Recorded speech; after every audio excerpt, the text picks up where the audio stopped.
Assalamualaikum warahmatullahi wabarakatuh. Perkenalkan, nama saya Rafli Saiful Ferdiansyah dengan NPM 1012130 dari kelas C8 Manajemen. Tujuan video ini dibuat untuk memenuhi tugas evaluasi akhir semester dari mata kuliah Manajemen Pemasaran. Dan untuk yang akan kita wawancarai yaitu UMKM Dayna Kids yang beralamat di Jatinangor, dan jenis usahanya yaitu menjual pakaian anak-anak. Lama berdiri dari usaha Dayna Kids ini udah berjalan 3 tahun dari 2020. Untuk akun sosial medianya yaitu ada di marketplace Shopee yang bernama Dayna Kids Store.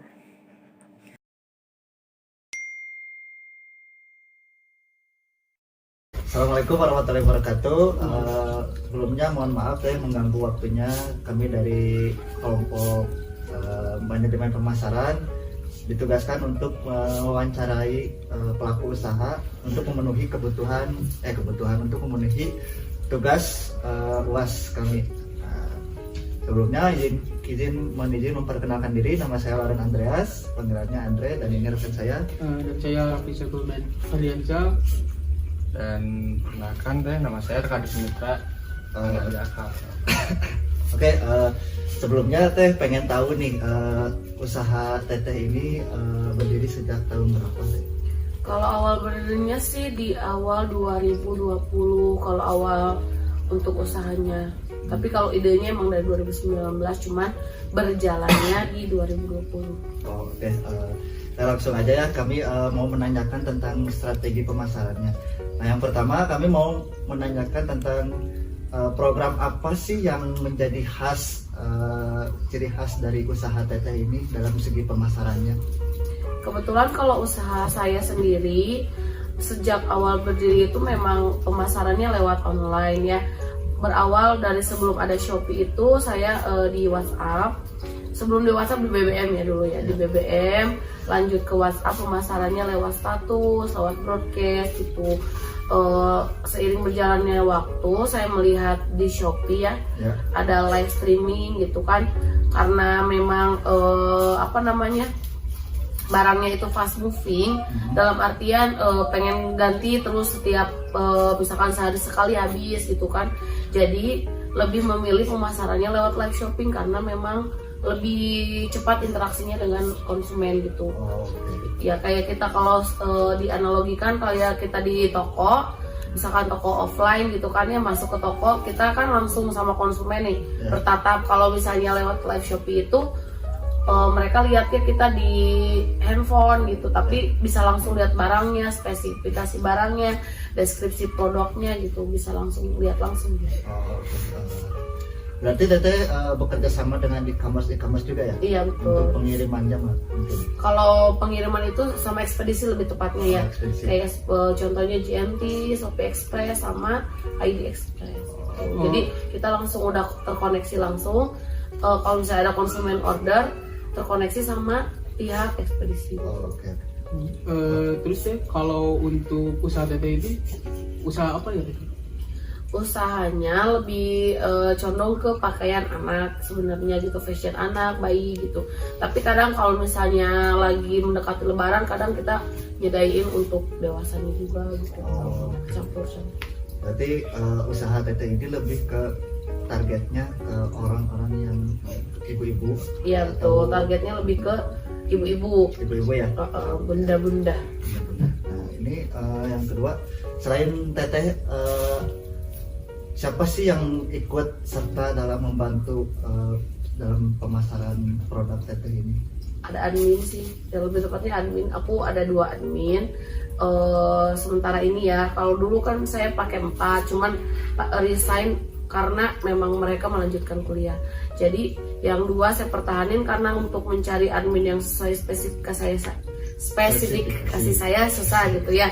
Jadi saya pertahanin 2 orang untuk membantu kayak misalnya langsung lewat WhatsApp gitu atau langsung lewat chat gitu.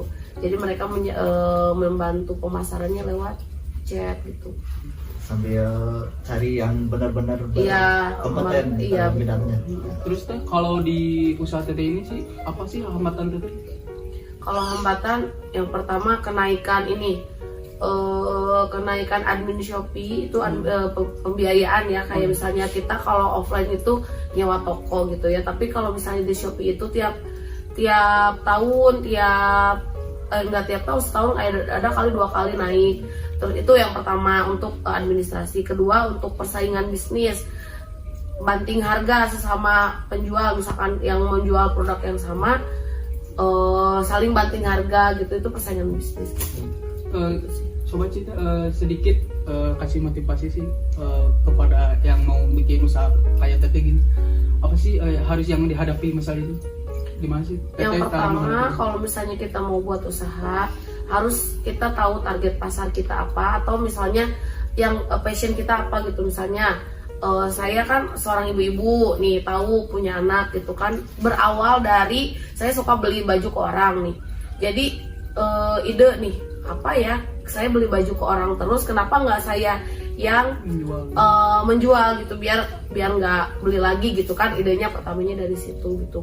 Pertama passionnya harus jelas, kita harus tahu apa yang kita jual, jangan cuma ikut-ikutan apa yang viral. Misalkan apa nih yang viral, ikutan gitu jual, itu biasanya nggak akan lama gitu. Kalau misalnya kita udah passionnya di situ, misalkan nih anak-anak muda sekarang lagi sukanya baju-baju tren masa kini gitu ya, yang kekinian gitu. Nah terus ditekunin, karena kan kalau yang viral mah hanya sementara ya, viral udah gitu. Tapi kan kalau baju anak nih kan pasti sepanjang masa gitu ya kan.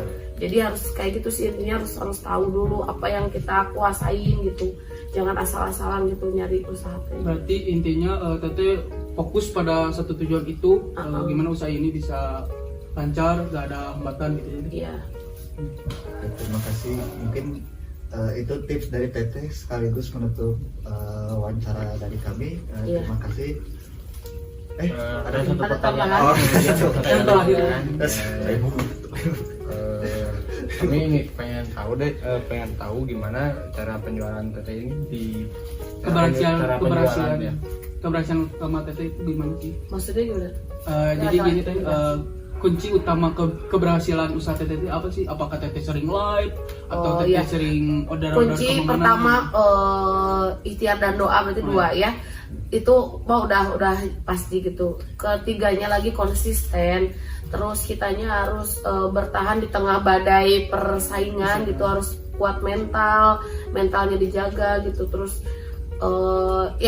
meskipun itu saya kayak ngomong sama diri sendiri ya, karena memang kita ngomong ke orang mah gampang gitu. Kamu harus konsisten, kuat. Kenyataannya saya juga ketika orang banting sana banting sini gitu, persaingan bisnis drop, uang dibawa, misalkan tersandung sama kerjasama, terus udah kerjasama sama orang nih, uang kita dibawa kabur, itu tuh udah pasti menemukan hal seperti itu gitu. Nggak pasti sih gimana kitanya sebenarnya, cuman saya pernah pengalaman sharing.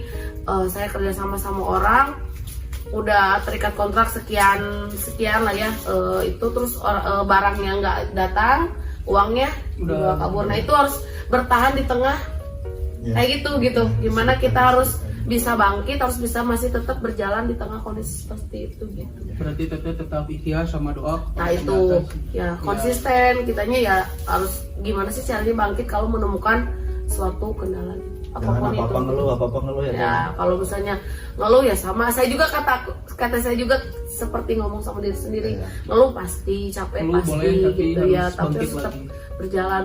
Apalagi kondisi saya kan anaknya 2. Terus kalau misalnya mau konsisten live satu hari itu sekitar 2-3 jam, maksimal 5 jam. Tapi itu kondisinya apa, anak kan nggak ada yang pegang, misalkan tetap harus saya gimana cara bagi waktu antara anak sama usaha gitu. Mungkin ada lagi? Cukup aja. Terima kasih.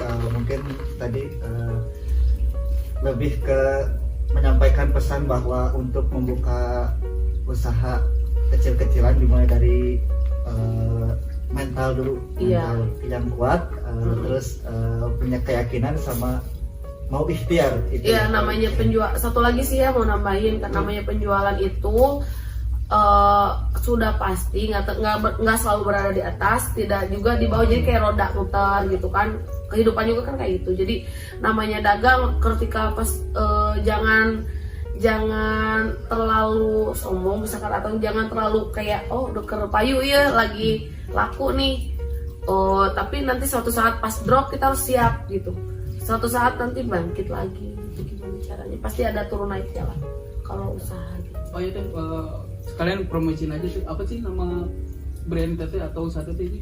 Toko aku yang sekarang ada di Dainakis 2, username-nya di Dijual di- Shopee. Nah, itu juga kendala saya dulu, punya followers hampir 170.000 pertama di-hack. Gitu namanya online, pasti ada suatu kendala yang itu ya.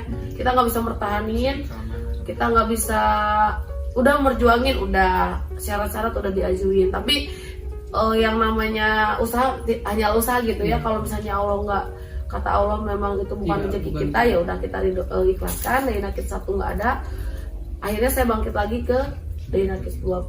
Jadi pakai second akun tapi harus naikin lagi. Dan alhamdulillah baru berjalan dari Oktober ke 3 bulan ya, 3 bulan. Ya alhamdulillah, karena emang pelanggannya udah pada tahu. Tapi susah naiknya karena algoritma ya, kayak TikTok aja gitu, FYP apa ada di atas gitu. Sekarang aku bener-bener lagi usaha buat naikin lagi biar algoritmanya naik lagi. Berarti guys, ini nama Tokonya ada. tokonya Dainakis ya. Boleh di follow di Shopee. Follow Shopee. Nah, teh satu kata buat generasi muda yang mau memulai bisnis, motivasi satu kata Biar yang makin giat menginspirasi gitu. ya, makin giat Kalau akan menghadap ke kamera. intinya kalau misalnya buat anak muda sekarang, ikhtiar, doa, konsisten. Tuh, Ya. ikhtiar dan Tiga. doa. Siap. Semangat generasi muda. Ya. Terima kasih Teh, ternyata ngeri juga ya dunia bisnisnya kalau kita Dan menyelam siap ke dalam. mental. Ngeri juga ya, banyak hambatan-hambatan yang belum tentu anak-anak muda itu Siap. mentalnya belum kuat ya kan, karena apalagi di zaman sekarang yang kebanyakan rebahan. Dan kalau nggak salah kemarin corona, aku Iya, pertama corona. kali membangun ini teh pas pertama corona. Jadi Oh. kayak teh corona teh bisa membawa berkah untuk sebagian orang Oh, gitu. Jadi nggak semua musibah, nggak Ada semua rezekinya. ini teh membawa kesedihan gitu ya. Di situ teh kita bangkit. Ada untungnya juga. Baik Tete, terima kasih atas waktunya. Mohon maaf mengganggu. Tutup saja. Wassalamualaikum warahmatullahi wabarakatuh. Waalaikumsalam.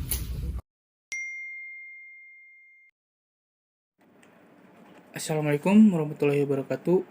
Di sini saya akan menganalisis SWOT dari UMKM Dainakis. Di sini saya akan menjelaskan dulu tentang strengthnya. Yang ke satu, tidak termakannya waktu atau tren. Yang kedua, bahan yang sangat nyaman saat digunakan. Yang ketiga, pengiriman pesanan yang sangat cepat dan sesuai sasaran. Dan di sini ada weakness. Yang satu ada tempatnya kurang strategis. Yang kedua, kurangnya banyak pekerja. Dan yang ketiga, penonton live yang sangat tidak tertentu. Terus di sini ada opportunity. Yang satu ada memiliki tempat yang sangat strategis. Yang kedua ada penghasilan yang lebih banyak. Yang ketiga ada pendapatan yang masih untung dan ada. Dan yang untuk yang traits yang terakhir ada yang ke satu, banyaknya pesaing baru, adanya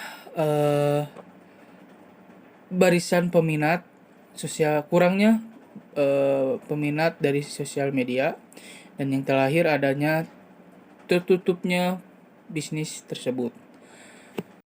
Baik, di sini saya akan menjelaskan tentang simulasi analisis SWOT dari Dainakis. Di sini ada strength sama weakness dan opportunity dan threats. Jadi untuk yang sumbu X yaitu yang strength dan weakness 24,1 dikurangi 9,2 dibagi 2 hasilnya 19,5. Dan untuk yang Y, sumbu Y ada di 21 kurang 7,5 dibagi 2 hasilnya adalah 17,25. Dapat kita simpulkan dari SWOT ini, maka dari analisis atau terkembangnya perusahaan Dynakids ini adalah strength dan weakness yang ada di angka 19,5.